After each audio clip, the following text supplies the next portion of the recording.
Welcome to another episode of the Maza's Musings podcast.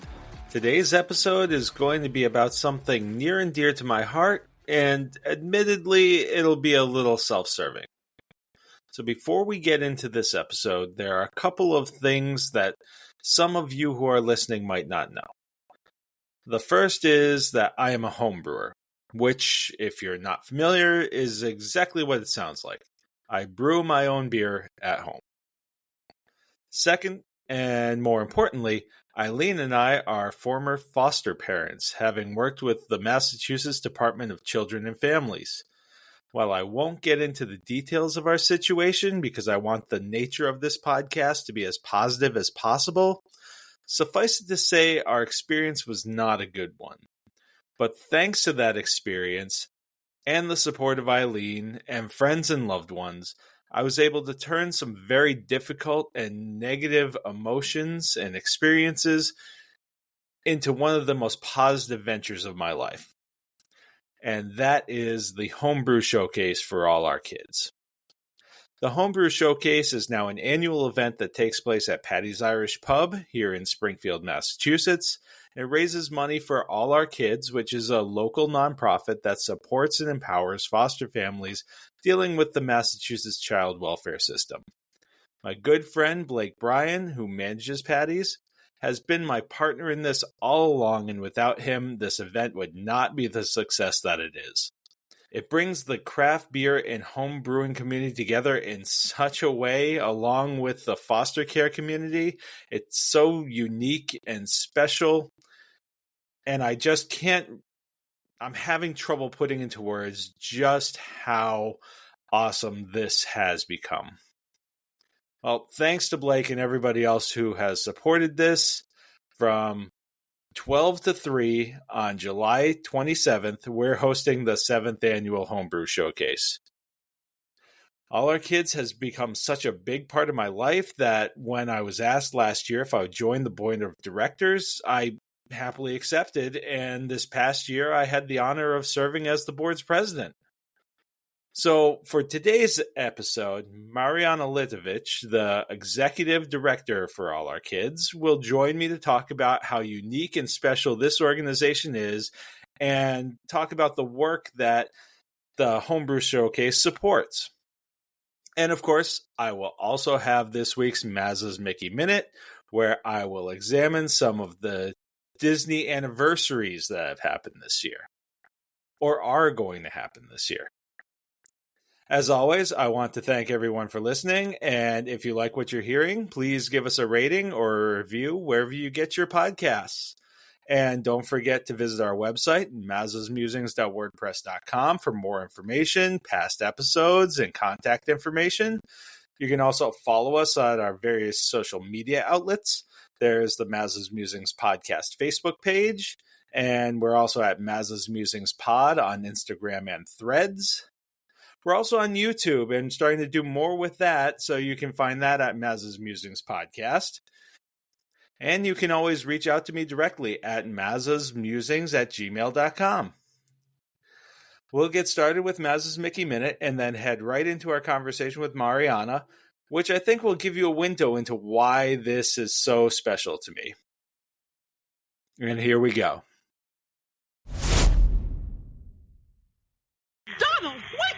It's showtime! Don't forget the orchestra! Ah, there you are. And just in time. Mom says there's even more magical stuff now. For those of you standing, please hold on to the handrails throughout our journey and stay clear of the doors.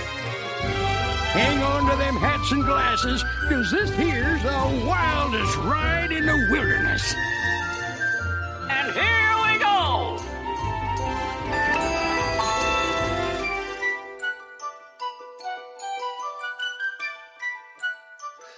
So for this week's Maza's Mickey Minute, I actually realized that today, I'm recording this on Monday, July 15th, is the 30th anniversary of the release of the movie Angels in the Outfield, which was an absolute favorite of mine as a kid. And of course, it's a little fitting that it falls on this day when we're talking about foster care, because that's at the center of this movie. It's two kids in foster care. One of us is our protagonist, Roger. Now, Roger's mom is deceased, and his father clearly can't take care of him. So Roger asks his dad during one of their unsatisfying visits when there'll be a family again. And his dad replies, when the angels win the pennant, which, of course, his dad is using as a metaphor for never, given the team's poor performance and outlook. Now, Roger, being a kid, doesn't get that and prays to God that the Angels could maybe win a little bit because he'd like a family. And sure enough, a team of angels, led by Christopher Lloyd's character Al, shows up to help. Well, given this anniversary, Eileen and I will probably have to watch this movie again soon, but I have a sneaking suspicion it'll be as satisfying now as it was when I was a kid, though maybe for different reasons. And can we talk about what a rock-solid cast this was? Danny Glover, Tony Danza, Christopher Lloyd, Joseph Gordon-Levitt, Matthew McConaughey, Adrian Brody. I mean, there are some big names in this movie. Granted, some of them weren't well known at the time, but wow. Anyway, it got me thinking about what some of the other Disney movie anniversaries might be happening this year. And then I started thinking about different Disney World anniversaries. Well, lucky for me, DisneyGeek.com has a comprehensive calendar with all kinds of anniversaries on it, so it really made my job easy. So here are some of the milestones and the milestone anniversaries that have happened or will happen in 2024. So let's start with movies, seeing as that's what kicked this whole thing off. This isn't necessarily a comprehensive list, just the highlights. So we've got celebrating the 5th anniversary is the MCU's Avengers Endgame. Was that really just 5 years ago? Anyway, it was released in April 2019. The live-action Lion King and Aladdin movies were also released 5 years ago, and they've been the butt of people's jokes for about that long as well. Maleficent was released 10 years ago, starring Angelina Jolie, and that was in May 2014. Miracle, which is an absolute favorite of mine and Eileen's, celebrated its 20th anniversary in February. Tarzan is now 25 years old, having been released in June 1999. Honey, I Shrunk the Kids, which is another childhood favorite of mine, and the inspiration for a super cool play place that used to be at Walt Disney World, was released 35 years ago in June 1989. And Sleeping Beauty celebrated its 65th anniversary in January, having been released in 1959. So before we get to the Disney World rides, I found that quite a few resort hotels have also reached milestones this year. First up, the Riviera Resort will celebrate 5 years later this year, having initially opened in December 2019. The Bay Lake Tower at the Contemporary will turn 15 in August. That originally opened in 2009. The Saratoga Springs Resort and Spa is now 20 years old. It opened in May 2004. All of the All-Star locations are having milestone birthdays this year. All-Star Movies is now 25, having opened in January 1999, while both Music and Sports both turned 30 this year, with opening days in November and April 1994, respectively. And my favorite resort, Wilderness Lodge, is also 30, having opened its doors for the first time in May 1994. I've said it 100 times, and I'll probably say it 100 more. I don't even need a room. I will just live in that lobby. So as for the Disney World attractions, Rise of the Resistance first opened at Hollywood Studios 5 years ago in December 2019. It's not quite 5 years old yet, but it will be this year. And that's another one that I'm a little bit shocked that it's been 5 years. Seven Dwarfs Mine Train started rolling 10 years ago in May 2014. Turtle Talk with Crush at Epcot turns 20 this year, having initially opened in November 2004. And The Many Adventures of Winnie the Pooh officially replaced Mr. Toad's Wild Ride at Disney World with its opening 25 years ago in June 1999. And while I don't want to dwell on the sad parts too much, there were a few notable anniversaries when it comes to closing of attractions. Given the controversy of the new Communicore Hall at Epcot, I felt it worth noting that this year marked the 30th anniversary of the closing of the original Communicore in January 1994, which, of course, was replaced by Interventions. Also, one of the most bizarre attractions I can think of ever existing at a Walt Disney World park also met its end in July 1994, and that was Captain EO, the futuristic Epcot show featuring Michael Jackson that was produced by George Lucas and directed by Francis Ford Coppola. Now, how is that for a Mad Lib? Also, Mickey's Jammin' Jungle Parade made its way through Animal Kingdom for the last time in May 2014. This is especially sad for me and Eileen because we got to be in the parade on Mickey's float during our honeymoon. And we'll have to tell you that story sometime. So that is my brief list of Disney-related anniversaries for this week's Maza's Mickey Minute. Are there any I missed or anything you want to say something about? And you can feel free to send me a message on social media or email me. And that is this week's Maza's Mickey Minute. And of course, what else only takes a minute?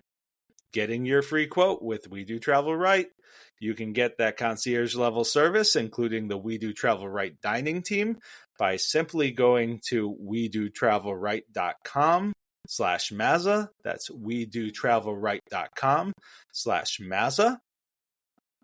And the best part of all of their services is they're free. You already pay for them when you book with Disney or whatever other company like Universal or a cruise line or an all-inclusive resort, which We Do Travel Right deals with all of those. But they build the price of an agent into their prices. So you're paying for it one way or the other. You might as well use it. If you want someone to take away the hassle of all the planning of your vacation and you'd like to just get back to having fun on a vacation, try We Do Travel Right. Get your free quote with no obligation at wedotravelright.com/Maza.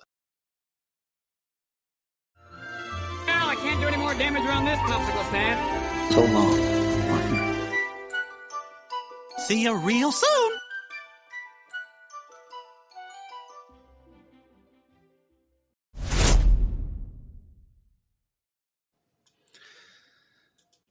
Well, I am here with Marianna, who is the executive director of All Our Kids, which is the beneficiary of the Homebrew Showcase. Marianna and I work together, me as the board president and she as the executive director. So I thought it'd be great to have her come on and kind of explain to us, to everybody a little bit about what All Our Kids is all about, and do so a little bit more eloquently than I would ever be able to do so. Pasha. Well, on top of everything else, Marianna, this is your baby. You've been there from the start of this, whereas I came to know the organization and become a part of it much later in the process. So, Sure.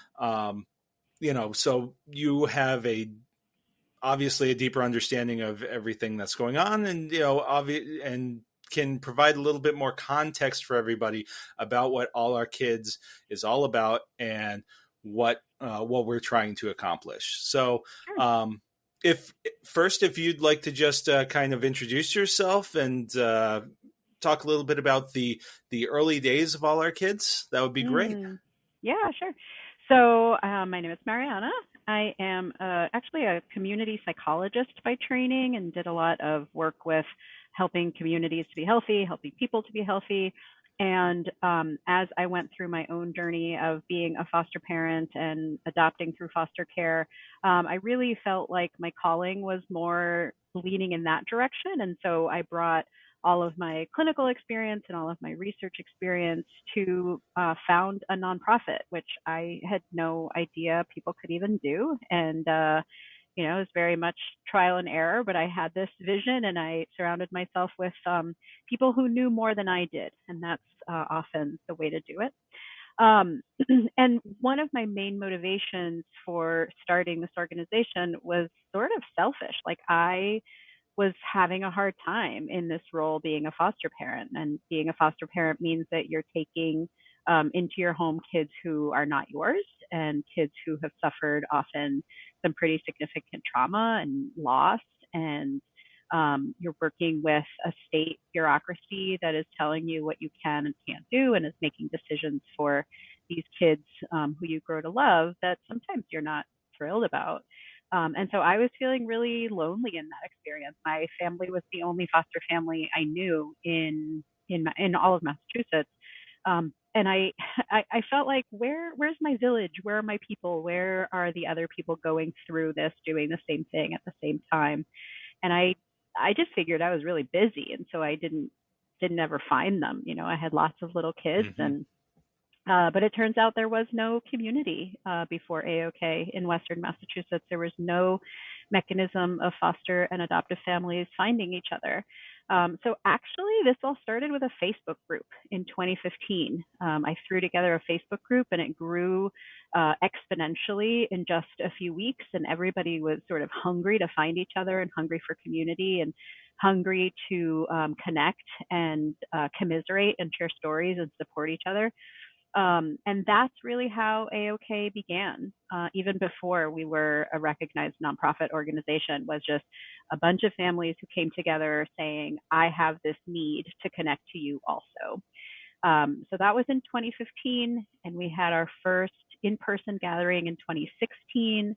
The organization actually started officially in 2017, and we've grown a ton since that. And we estimate that we serve about 2,000 individuals a year, about 400 families every year, all foster families or families who've adopted through foster care in Western Massachusetts.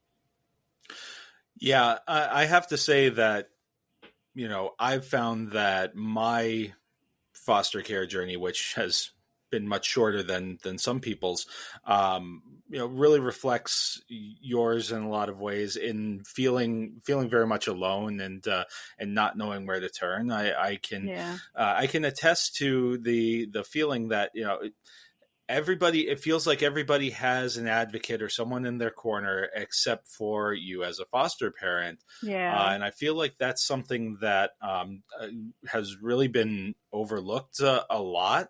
People think a lot about, people are aware a lot of times about, these are kids who a lot of times have experienced trauma, whether it be physical, emotional, mental, but there's this other community piece that kind of gets lost, and the idea that the family and as a unit itself and the parents are also in need of a support system that largely doesn't exist.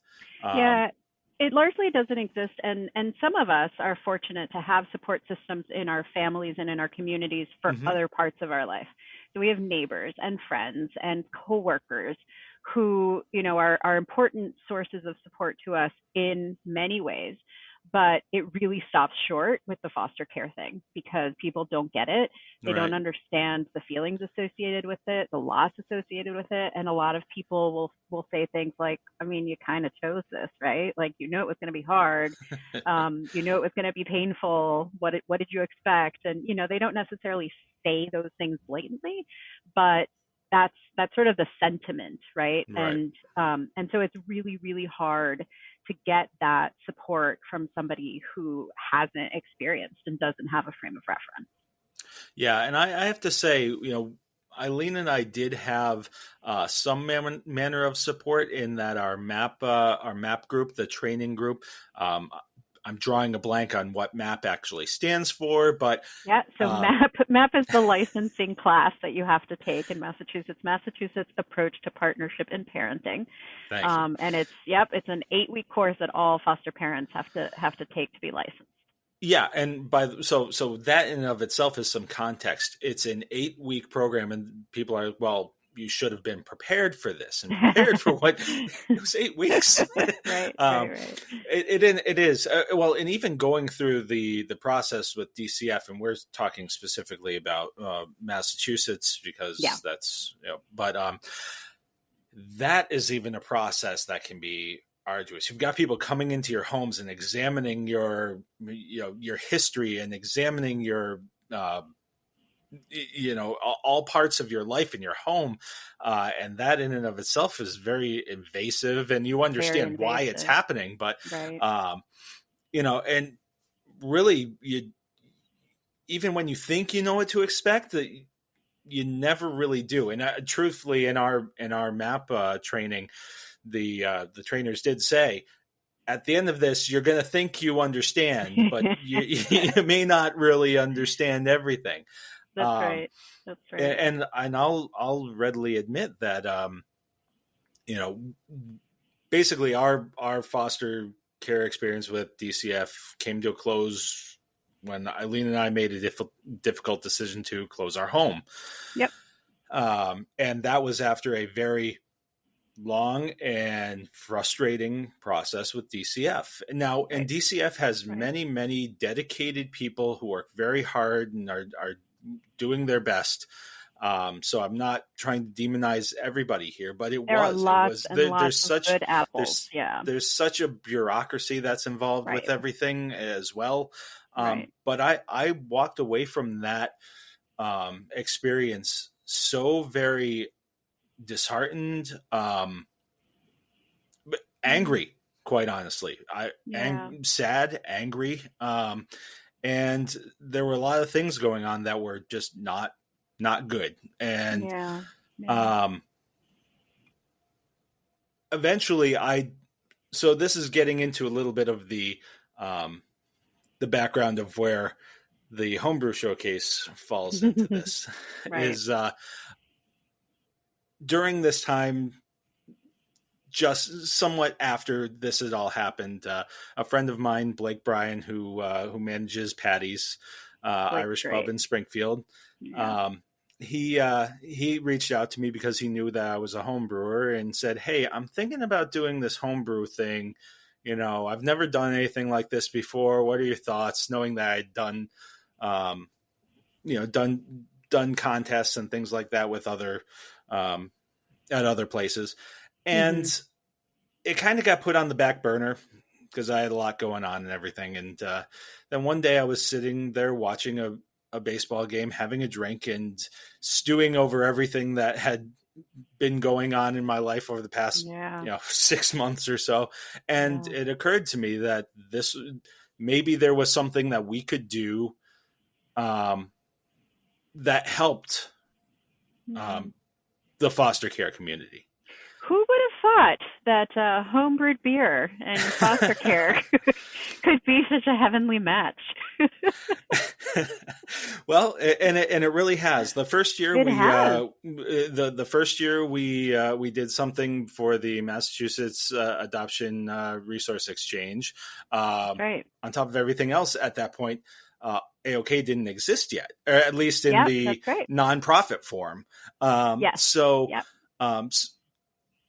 So we did that year, and it was very successful. but I was hoping that it would have more local impact, and the people that I dealt with Mayor were great. Mm-hmm. I had a lot of interaction with them back and forth. They were very grateful. They had a representative coming out to the event, and they didn't make it to the event. Oh, bummer. Because they got stuck on the pike on the way out. Oh no! And so it was nothing that was any. It was totally from Western Mass they are. Well, and that's the thing. It was totally outside of their control and everything, but it was really emblematic of what I felt was the problem. And then, our friend Kyle Belanger, he and I have known each other for years, and I got to know a little bit more about AOK through him and his involvement with it. And so I decided, as soon as I knew enough, that I was just like, hey, this is local. This is helping people in our immediate area with immediate need that, we don't have to look to Boston or or eastward to get the support that, that we need, or the resources that, we might be looking for. You know what's interesting, and I think that this really shocks a lot of people. The reason that we focus on Western Mass in AOK is not only because we live here, we do live here. So this is our community, these are our people, this is where we are. But in addition to that, what's really important to know is that the Western Massachusetts region actually has about a quarter of the kids in foster care of the whole state. And because our population is low, we're not a densely populated area. We only have about 7% of the state's population. So we're really overburdened by the number of kids in care, and we just don't have the population to recruit foster families from. So it becomes even more important in a region like Massachusetts, where that ratio is just so, in Western Massachusetts, where that ratio is so off, compared to a region like Boston, which has about a quarter of the state's population and about 7% of the kids in care, which is totally backwards. And as I mentioned that to someone the other day, they also said, and about 98% of the state's resources. So Western Mass often gets left out of a lot of conversations of statewide resources or statewide issues because we are way outside of Boston. But in fact, if you look at the data and the numbers, we're struggling, and we need the support out here as much as, if not more than, any other region in the state. Yeah, I think that's a really great point. Especially if people will, even if they see the numbers and everything that the state puts out, all of this data is kind of out there. It's all public data, yeah, absolutely. The number of kids who are who are in care and things like that, but it doesn't really capture, the how slanted the need is. And it's a challenge, I mean, on top of everything else, there are physical challenges in terms of we aren't a concentrated area. So we're trying to serve a large geographic area that has, so all our kids does try to, we do service all 4 of the Western counties here. So we're trying to extend our knowledge and our support as far as we possibly can in this region. And I think we've done a pretty good job of that. When we first started, the idea was just to stick to the Pioneer Valley, so Hampden, Hampshire, and Franklin counties. And then the folks in the Berkshires reached out, and they were like, really? You're going to ignore us too? Because Boston ignores us, DCF ignores us. People just pretend that the westernmost part of the state doesn't exist. And so, we talked about it as a founding board and said, we don't really know Berkshire that well, but we've got to welcome these folks into our fold, because they're really struggling out there without any support or resources. So I think we've done a pretty good job. We welcome everybody from the 4 counties to our very active Facebook page where folks are sharing information and supporting each other. Folks from the Berkshires and all of Western Massachusetts come to our quarterly social events. They're able to shop for free at our really beautiful retail space. And I think, we're really moving the needle in terms of foster family retention and foster family support here in Western Massachusetts. And we're using a great model where everybody involved is part of the community. And, even you, Chris, who are no longer a foster parent, you have that experience. And, once you're part of our community, you're always part of our community. You don't get to leave. So we really take the model where it's peer support. We all know, what all of us are going through, and some of us have just been on the road a little longer than others. And so we're in a position to be able to hold hands and walk the path with those folks who are maybe new to it, and hopefully keep them engaged longer so that they don't burn out as easily, so that they don't, close their home as quickly, because the kids are still out there and the kids, are still in need. And I say that to somebody who has closed their home as somebody who has now closed their home after 15 years, which was it was a tough decision, but it isn't something that you're able to do forever and ever and ever. And it has to come to an end at some point. And so that was recent within the last year. And it's been hard. It's been a hard transition to move away from that. But I think that AOK is our way to stay involved and to stay connected and to continue to make a difference.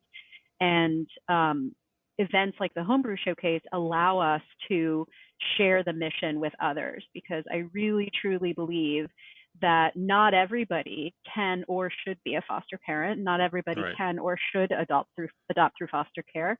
But everybody can do something to help. Everybody can do something to make a difference. And isn't it pretty amazing that coming to a Homebrew Showcase and having a great time and getting to sample some really incredible concoctions that you can't sample anywhere else, isn't it amazing that in and of itself is allowing you to support an organization like ours, which is in turn supporting the kids and families in our region. It's funny. You wouldn't think that the two go together, I know. naturally. But the one thing that I found over the years, and one thing that made me confident that this was a good thing, a good way to go, was that there's such a great community out there with the homebrewing community and the craft beer community in this area. Overall, it's a lot of great people, and there's also, because as it is with a lot of small businesses and things like that, there's a community that that has been built on that, and they value community as well, and they value investing in their communities, and that includes the families that make up those communities. So it doesn't seem like a natural fit until I really start thinking about it. It's just like, well, yeah, it really does tie together. And even as part of this event, we have raffles and things like that. And we have there's a prize for the brewer that is voted the people's choice, whichever votes. one the people like the best. And they get to brew. They get to collaborate with a professional brewer.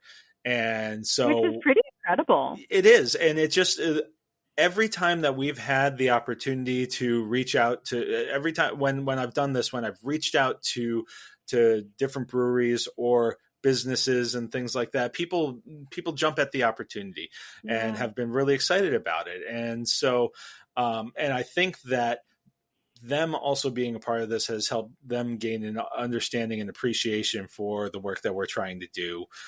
Because the idea of, helping foster care, that sounds great, but everybody who's involved with this is now a little bit more informed and appreciates the whole thing a little bit more. And I think that that's what's really made this rewarding for me. In the introduction to this, I mentioned a little bit that my official involvement with All Our Kids is very recent, whereas my involvement through the Homebrew Showcase has been Since the beginning. no, I mean, yeah, since the beginning, but yeah, with I guess my involvement with All Our Kids has grown over the years with this, along with my appreciation of all of the different things that AOK is doing, and some of the great things on top of the great. We just had another one, the seasonal events that we do, and then we'll have another one coming up in October. Yeah, great time of year to be outside at a farm and hay rides, and that's a favorite event. But two of the things that really consistently and year round that we really find are creating a lot of impact is the community closet and the resource hub. So do you want to take some time to kind of explain those? Those really important things that we're doing. Yeah, I would say that those are two sort of key programs right now. The Community Closet started almost 3 years ago. We are currently in a 1,200 square foot space in Agawam, where we've been since we started the closet. Actually, that's not true. The closet started in like a storage facility in Hamden, I think. It was just like a little storage facility, and people had to make an appointment. Somebody would meet you there, and everything was just stuffed into this one little storage space that we rented. And we thought, this is not really the way that this needs to work. So we had this vision of really having a store, like it looks like any other retail space, like a consignment store or a secondhand kids store. But we actually have almost everything is new, and if it isn't new, it's in like new condition. So we have clothes from for a premature infant up until an 18-year-old. We have books, we have backpacks, we have hygiene and toiletry items, we have socks and underwear and jammies, stuffed animals, toys, games. Really, we will take anything that the community wants to donate, again, as long as it's in new or like new condition, and we will have it in our store, and then families come and they get to shop for free. So any foster family or any family who's adopted through foster care and all of their children, whether they're foster children, adopted children, birth children, doesn't matter. So we take a holistic view of the family. They're all welcome. We tell kids that they're VIPs, and because they're VIPs, they get to pick whatever they want. They don't have to pay for it. And so they have a dignified shopping experience, and they love it. Kids really love it. They feel like they are getting royal treatment, which we feel like they are getting. And everything is of high quality. You don't do garbage bags. You don't do any of that. And I did have somebody, for example, try to donate a suitcase, and it was a perfectly fine suitcase, but it had, some stains and some signs of wear. And I said, thank you, but we can't take this. And she said, well, isn't this for foster kids? And I said, yeah, it is for foster kids. And we are an organization that makes sure we only give children in foster care and their families items that you would want to buy for your own family. And, that's very important to us. So we want to give these kids and these families a dignified experience of getting the items that they need.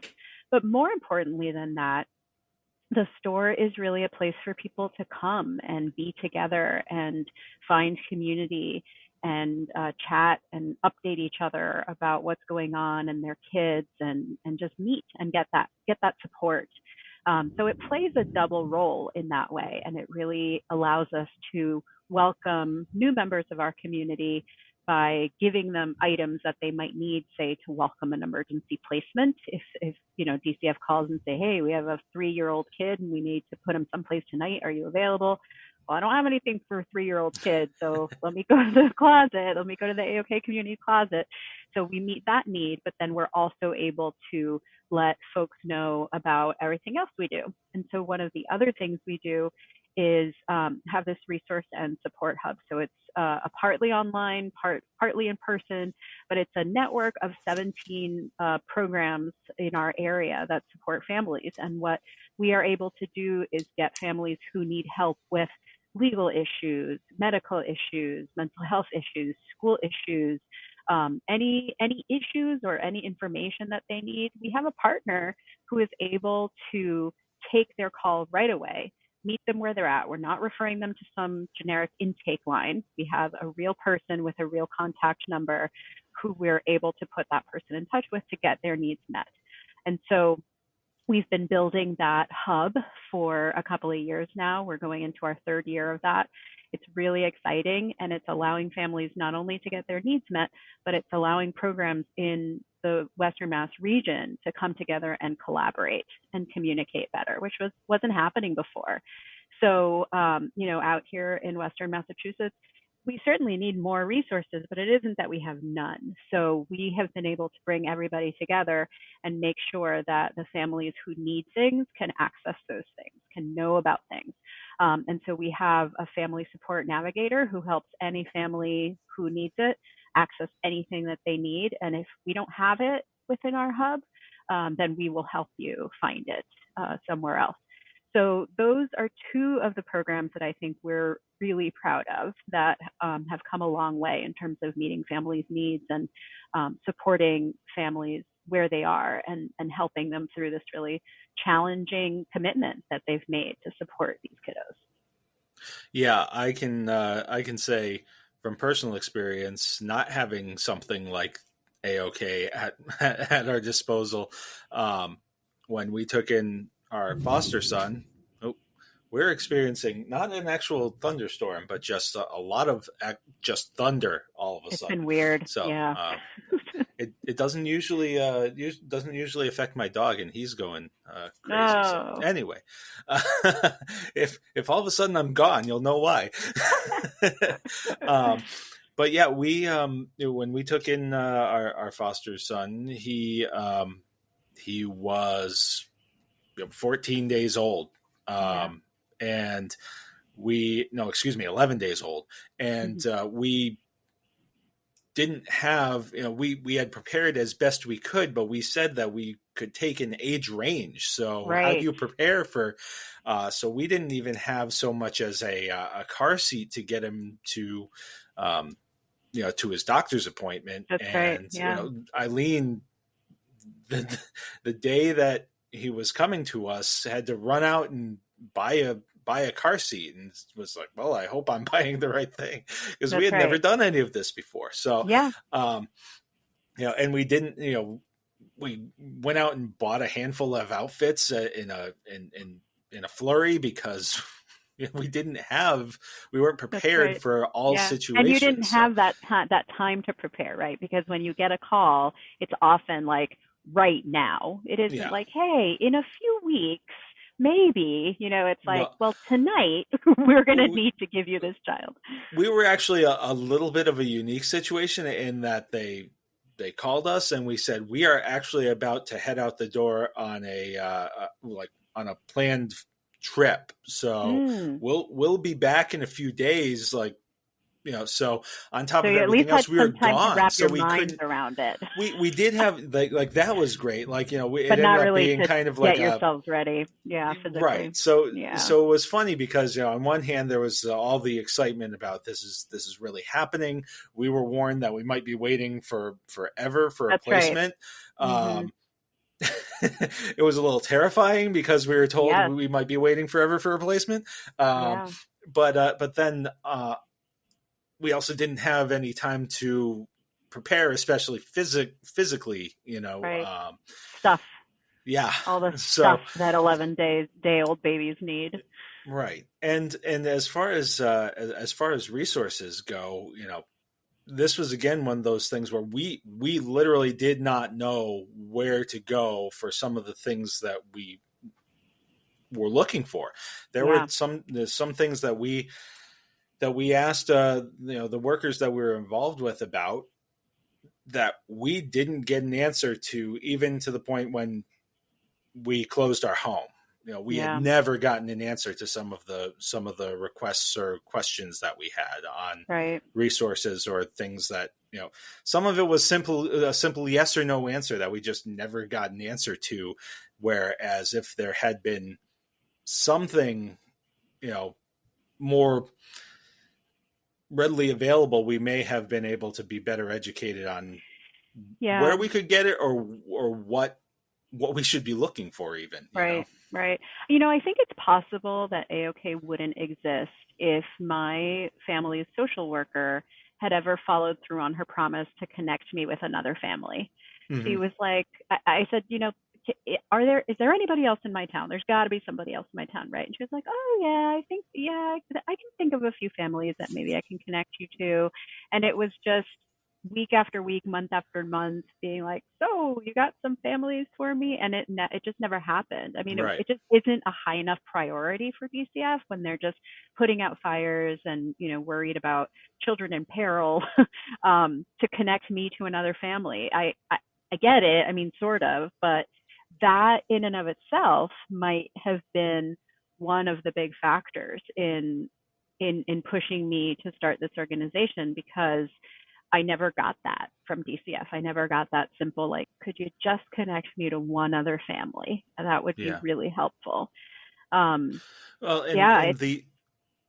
the other thing, on top of the resources we're looking for, is there was not even sometimes, and I don't want this to be a super negative, let's dump on DCF kind of thing. I want to accentuate the positive things that AOK is doing, but helping people understand what some of the things that we're, as foster families, we're dealing with is, I think, is important.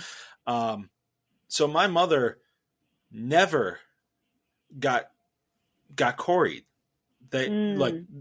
She did everything to provide get quarried, child care. Mm-hmm. And so on top of everything else, we didn't have my mother, who's a former prosecutor, was never approved to provide care in your home. The child, in our home, unless we were there, basically, which it's just, it sounds insane.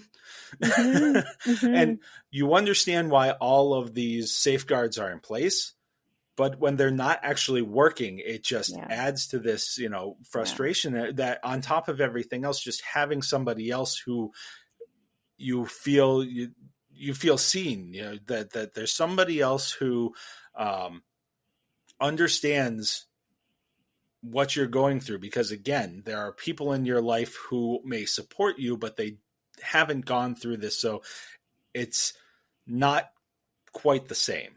Right. And a lot of it is just bureaucracy, and bureaucracy is a pain when you're like trying to register your car, right? But bureaucracy is genuinely traumatizing when you're trying to keep your family safe.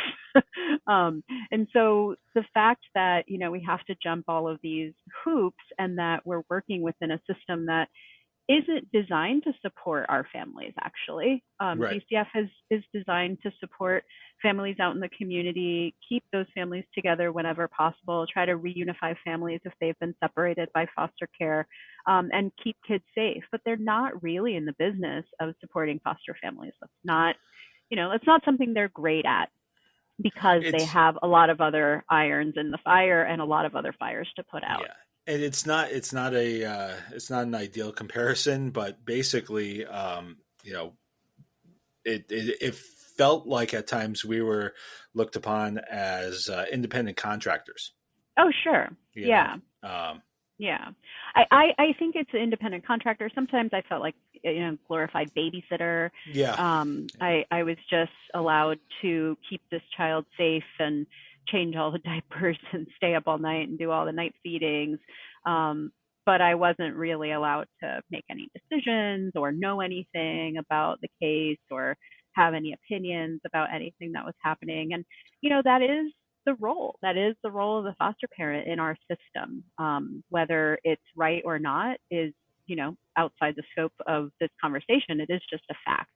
That is the foster parent's role. And I think it can be very, very difficult to deal with, both emotionally and logistically. And it's hard to have this community of folks in your life, your mom, your sister, your neighbor, who under any other circumstance could come and take care of your other kids if you have other kids, but can't take care of your foster child if, say, you have an emergency and you have to go to the emergency room.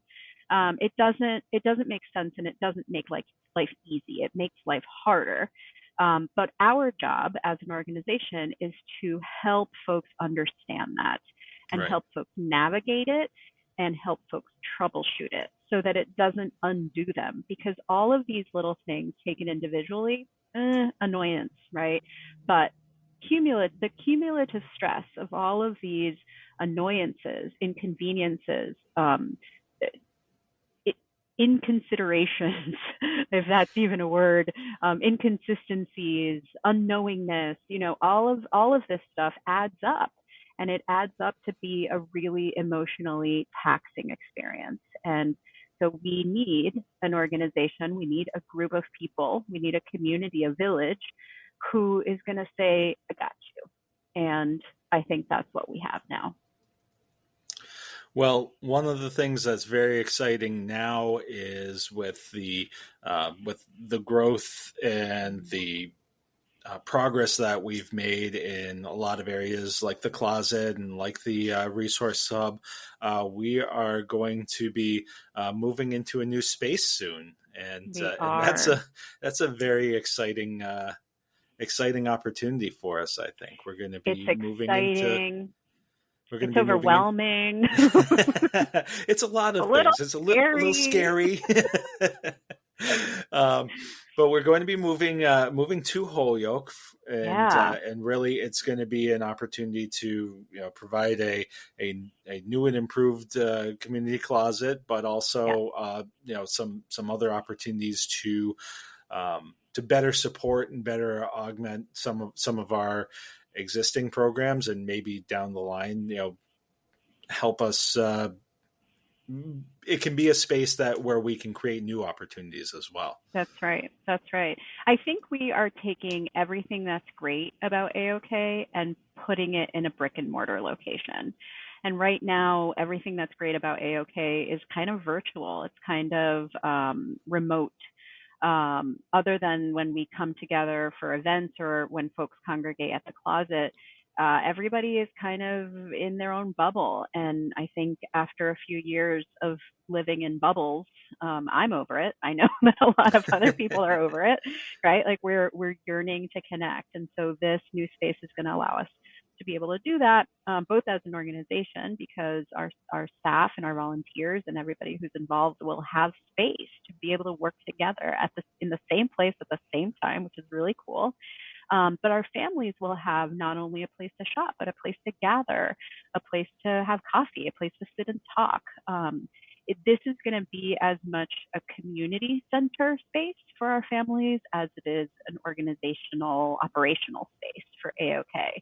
And then in addition to that, we're going to bring in some of our hub partners who want some office space or program space in Holyoke so that they can better serve our community in a brick and mortar location in person. So we're going to have the space to be able to do that. It is very exciting. It's also a space that hasn't been inhabited for a couple of years. The previous tenants have moved out and actually moved on to a new building in Holyoke. But what it means for us is that we get to renovate it. So we were able to work with the owner, renovate it from top to bottom. I was in last week to kind of check out the progress, and it looks amazing. And I am so excited to turn that space into our new headquarters, our new community center, and have it really be a beacon for families in Western Massachusetts. I love that it's in Holyoke. It's centrally located. I think Holyoke is an incredible city with so much potential, and a lot of our kiddos come from Holyoke. So it's good to be located in a place that is so central and so important. Yeah, I think one of the things when we were looking at spaces was the accessibility, and Yeah, making sure that we are approachable for for all of our families. And I think that this is a space at Open Square that's going to allow us to do that. So that's really exciting. I think that the having the space where we can have more of that personal interaction, as especially things like the resource hub, which has had such an almost exclusively virtual existence, that's being right. able to expand like that, it's going to be very exciting for us, I think. Yeah. Yeah. And families have asked us for things we haven't been able to provide. So support groups or workshops and trainings. Those have Hmm. been things that we haven't had the space for. So if we do it or when we do it, we're always having to figure out where and how. But now we're going to be able to do things in house and have a great feeling of community with a space. We've succeeded very, very well over the last 8 years with a virtual existence.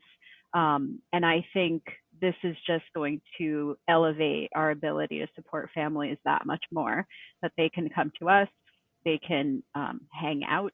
They don't really even need to come to receive anything, right? They can just come and be. Their kids can come and play. They can just spend time together, and and it's a safe and welcoming and embracing space for our entire community. Well, and I think that that's such a key piece, like you were just talking about, just having a place to be. With the summer event that we just did, it was one of those things where it was great because people were just able to be in space and be together. And our daughter Megan made friends with a little girl who was there. They were holding hands on their way to the playground. It was just these things that seem like normal interactions and things that can be so important to Absolutely. to a member of this community. Yeah. And we'll be able to offer that more than you know More than seasonally every or a once in few a times while. a That's year, right. That's so right. That's so right.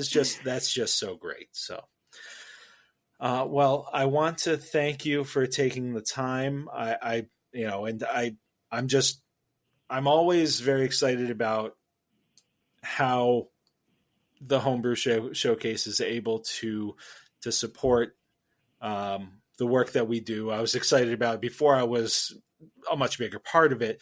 Um, but with so many great things happening, I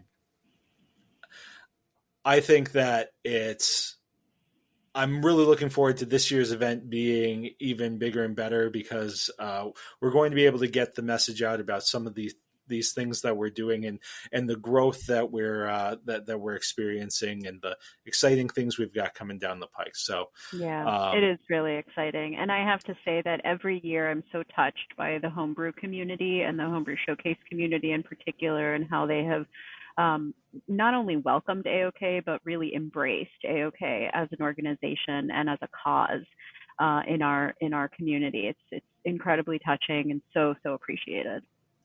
yeah, and speaking a little bit about the event more on a broader sense, it's been a lot of fun for me. It's been gratifying for me beyond be,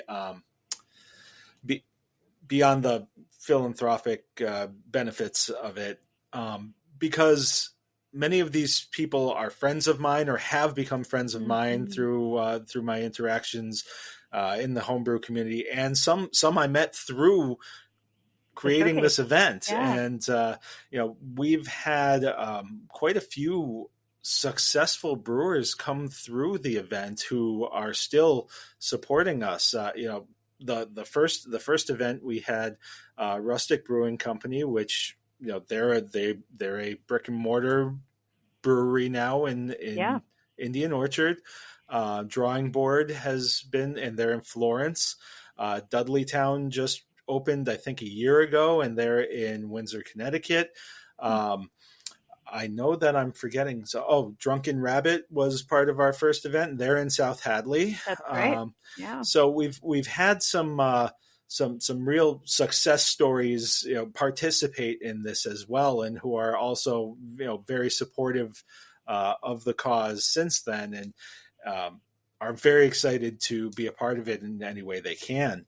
On top of, like I said, on top of the beer, we've got a ton of great raffles. So if you're listening and you're not necessarily a beer drinker, whatever, we've got some great raffle prizes. So I am not a beer drinker, and this is something that you know. However, there is always something that I find that I like. There is cider. There's some, lots of other things that aren't just beer. And I'm always surprised that there is always something that I'm like, oh man, that was amazing. So you could come for that and the raffles, even if you're not a beer drinker. And you know what? I've always, people have told me, well, I'm not a beer drinker, and I've told them, well, you just haven't found the beer for you yet, because there are over 100 different styles of beer, and people have done all kinds of variations on things over the years that, I have non-beer drinking friends and relatives who every so often are just like, oh, wow, this is really good. I'm going to get another sample of that. So it's true. And there are beers that, don't taste like beer. And this isn't, the only thing I knew of beer growing up was like, my mom's Coors Light. Like, this is not what we're talking about. This is a completely different kind of species of drink. So it's definitely worth exploring, even if you're not a beer drinker, because it's not, it's homebrew. It's different. And the best part of it all is the people, and absolutely all of the people are part of our community as well. And so I think that's why they're so invested in this. So it's really great. It's a really great event, and it's fun too. Like, it is really great fun. It's a fun afternoon out. It is. And I honestly, the entire day, really don't stop moving the entire time. You don't.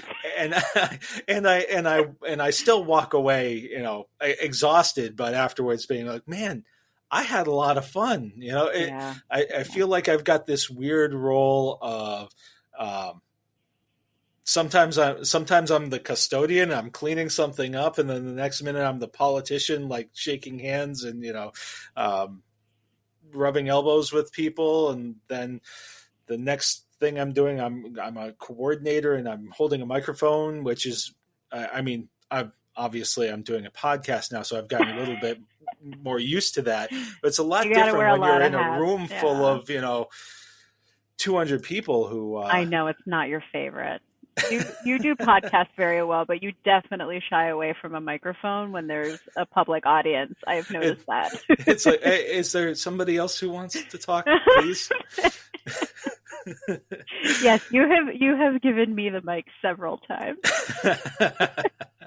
Well, I can't really hide that much as the board president. I feel like I don't have the. I know you might actually have to get up and say something this year. Yeah, I might have to think of something somewhat, halfway intelligent sounding to say. You might have to. I mean, I think you can wing it just fine, but yeah, I think there might be that expectation, and you're going to do great. And, everybody is always so supportive, and they're just so, it's such a jovial atmosphere. Everybody's in a good mood, and it's just a feel good time. So, I'm really looking forward to it. And now I can say I'm looking forward to your little speech. Well, honestly, the one thing that one of the reasons why I tend to keep it short when I'm up there on the mic is because there's a very real chance that I might cry, because truthfully, that's it. It's so gratifying. And when I see the culmination of everything that is involved with this, it's emotional for me. It's a lot. On top of everything else, I think about all of the aspects of our experience as part of this system, both good and bad, and they all led us to this, and so there's a lot of emotion involved with that. So, and it never leaves you. I know it's been years and years, right? And every year I see that for you, it feels just as important and just as fresh and just as real as it was the year before. And I know that those of us who take this on, who make the choice to get involved in foster care, do it knowing that it's going to change us forever, whether we're involved for, a month or a decade. It doesn't matter. It really changes you and who you are and how you see yourself and how you see the world and your community. And, I really admire that about you, that you have taken that experience and turned it not only into a great event that raises awareness and supports the community, but something that's meaningful for you, and that I know you hope, and I think you do make your foster son proud. Oh, good man. You're going to make me cry now. I just wanted you to practice for the showcase. Well, thank you very much. And certainly I appreciate everything that you do, and thank you for joining me today. And I look forward to, we'll see each other before the showcase, but I'm looking forward to seeing you at the showcase. And I look forward to seeing everybody who's listening at the showcase. I was going to say, looking forward to seeing lots of people at the showcase. I am excited to make this the biggest and best and all the things. Every year it just gets bigger and better. So this will be the biggest and the best so far. So I will, after this, if people keep listening, I'll provide the information on how you can get tickets and everything so that I can let Marianna go. I'll do that separately. But you can get tickets in advance. They're $15 in advance, $20 at the door. If you are a designated driver, we do welcome you for free. Donations obviously accepted, but we want to make sure that everybody's safe first and foremost. Yes. You can also buy your raffle tickets online in advance too, so take advantage of that. And then when you get there, really great prizes. Like, this isn't White Elephant. These are stellar, spectacular prizes. So you definitely want raffle tickets.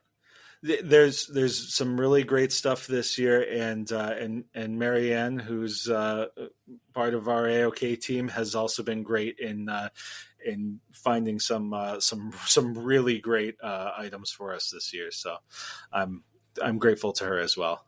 Absolutely, me too. Well, thank you, Chris. It's been a pleasure. Love talking to you, and I'm excited to see you and your audience. All right. Well, thank you very much.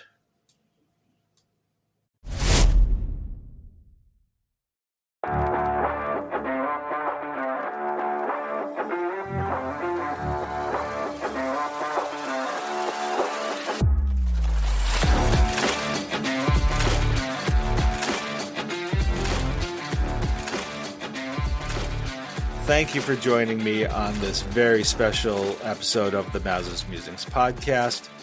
I really hope that you gain an understanding as to why this is so important to me and what makes the work that All Our Kids does so unique, and why an event like the Homebrew Showcase is so important to that cause.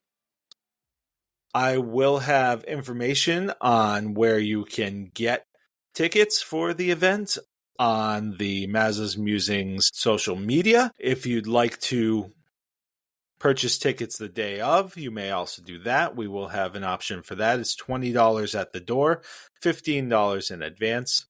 And you can also take part in a raffle. We have some great prizes, and you can purchase those tickets in advance or at the door as well. I'd like to thank Marianna for coming on and talking with me about All Our Kids and all the great work that we are doing and the work that we hope to do in the future. So if you can't make it to the event and you'd like to donate, or you would like to just find out more and maybe get involved, you can check out fosteringaok.org. Or you can also find them on social media. They are also on Facebook, and they're very, very active on Facebook, as Marianna pointed out. I encourage you to check them out, and I appreciate any support that you can give us. as we move into what is a very, very exciting time for the organization. As always, thank you very much for listening. You can reach out to me directly at mazasmusings@gmail.com. Check out our website, mazasmusings.wordpress.com, or find us on social media. There's the Mazas Musings Facebook page, or you can find Mazas Musings Pod on Instagram and Threads. And also, if you like what you're hearing, please give us a rating and a review wherever you get your podcasts, and that will help us reach more people. Once again, thank you so much for listening. Thank you so much for your support. I hope you have a great weekend and a great week.